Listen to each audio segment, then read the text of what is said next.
Dear student, जैसा कि हमने लास्ट वीडियो में हमने देखा था डायरेक्ट मेथड्स में इलेक्ट्रोपोरेशन, इसी तरीके से हमारा जो अगला टॉपिक है वो है, अगला जो मेथड है हमारा वो है माइक्रो इंजेक्शन का। तो माइक्रो इंजेक्शन भी एक डायरेक्ट ट्रांसफ़र ऑफ डीएनए होता है, यानी इसमें हम डायरेक्ट जीन को ट्रांसफ़र कर सकते हैं inside the nucleus as well as inside the cytoplasm.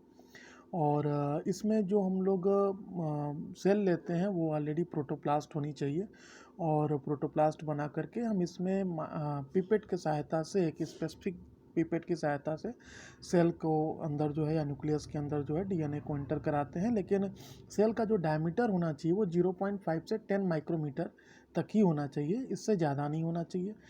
तो ही हम लोग जो है इस टेक्निक का यूज कर सकते हैं।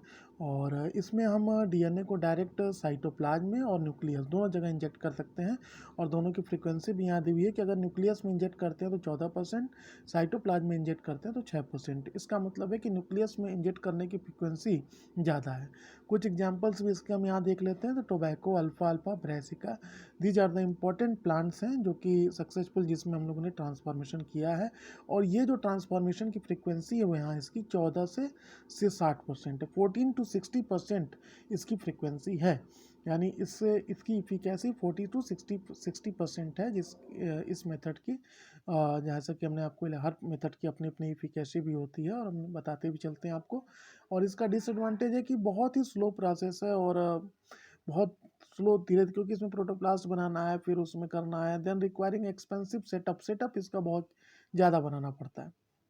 आप ये डायग्राम में देख सकते हैं किस तरीके से हम पीपेट का, ग्लास पीपेट का यूज करके, सेल के डायमीटर से कम डायमीटर का यूज करके हम डायरेक्ट उसके न्यूक्लियस के अंदर अपने जीन को ट्रांसफ़र कर रहे हैं।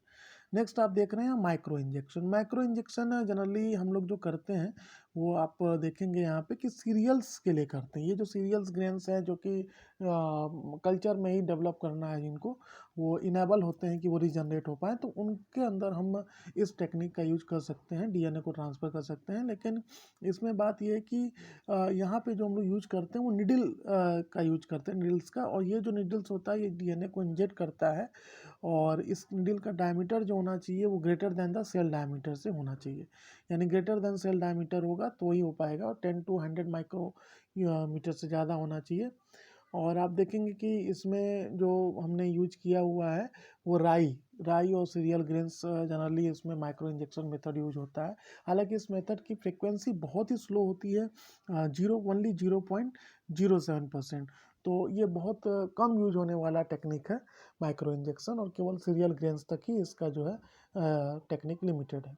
एडवांटेज इसका ये है कि this technique does not require protoplast. सबसे बड़ी बात कि आप देख रहे थे कि माइक्रो इंजेक्शन हो चाहे इलेक्ट्रोपोरेशन हो, सब में प्रोटोप्लास्ट की ज़रूरत थी, लेकिन माइक्रो इंजेक्शन में हमें प्रोटोप्लास्ट की ज़रूरत नहीं है।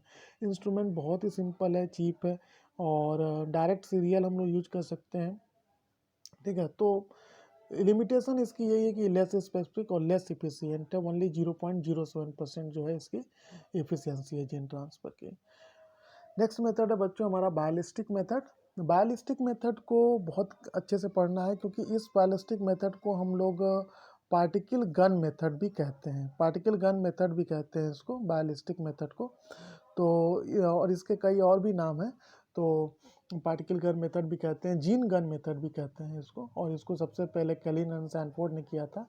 तो इस पार्टिकल बम्बार्डमेंट इसका कराते हैं, डीएनए का बम्बार्डमेंट कराते हैं, लेकिन डीएनए को यहाँ पर जो है वो हैवी मेटल के साथ, जैसे गोल्ड के साथ जो है हम लोग उसको कोट कर देते हैं। तो गोल्ड प्लस डीएनए की कोटिंग हो जाती है, जिसकी वजह से जो डीएनए होती है उसकी डेंसिटी बढ़ जाती है। और अब ऐसे डीएनए को जो कि कोटेड विद द गोल्ड है, उसकी बम्बार्डमेंट कराते हैं सेल के ऊपर, सेल के न्यूक्लियस के ऊपर। तो वो जो आपका डीएनए होता है डायरेक्टली पेंट्रेट करके वो सेल के अंदर, न्यूक्लियस के अंदर चला जाता है।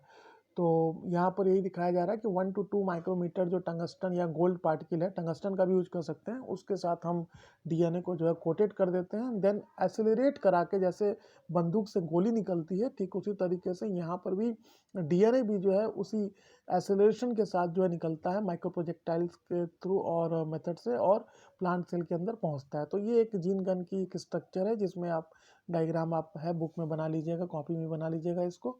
और आप ये देख सकते हैं यहाँ पे बॉटम में टारगेट सेल्स हैं, और ये पूरा एक जीन गन है जिसमें हीलियम गैस भरा होता है, और वो पुशअप करता है गैस जो है डीएनए को सेल के ऊपर टकराने के लिए। और वो जो डीएनए होता है हमारा, वो हैवी मेटल जैसे टंगस्टन या गोल्ड से कोटेड होता है।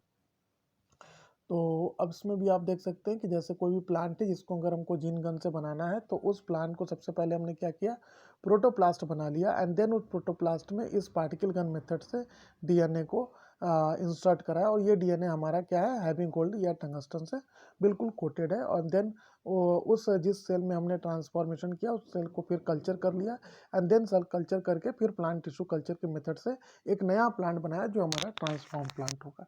अब ये जो बच्चों जो प्लांट को इन विट्रो कल्चर करके बनाने की टेक्निक है, हम इसको डिटेल में पढ़ेंगे अपने चैप्टर्स जो है वो प्लांट टिश्यू कल्चर में। तो इसके लिए आपको बहुत चिंता करने की ज़रूरत नहीं है कि कैसे ये हो गया। तो अभी आप ये इतना जानिए कि अभी हमें जो फोकस करना है वो केवल टेक्निक्स पे फोकस करना है।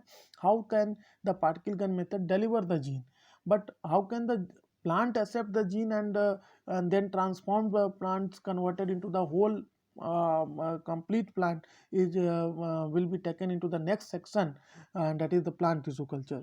तो इसलिए इसको घबराने की जरूरत नहीं है, हम आगे भी देखते रहेंगे इसको। इसके बाद इसका एडवांटेज है, तो this method can be useful to transform all the plant species को, सभी को कर सकते हैं। और एक चीज़ है कि इसमें माइक्रो कैरियर की ज़रूरत पड़ेगी। वो माइक्रो कैरियर आपका क्या है डिसएडवांटेज में, कि गोल्ड है या टंगस्टन है, वही माइक्रो कैरियर की ज़रूरत पड़ेगी।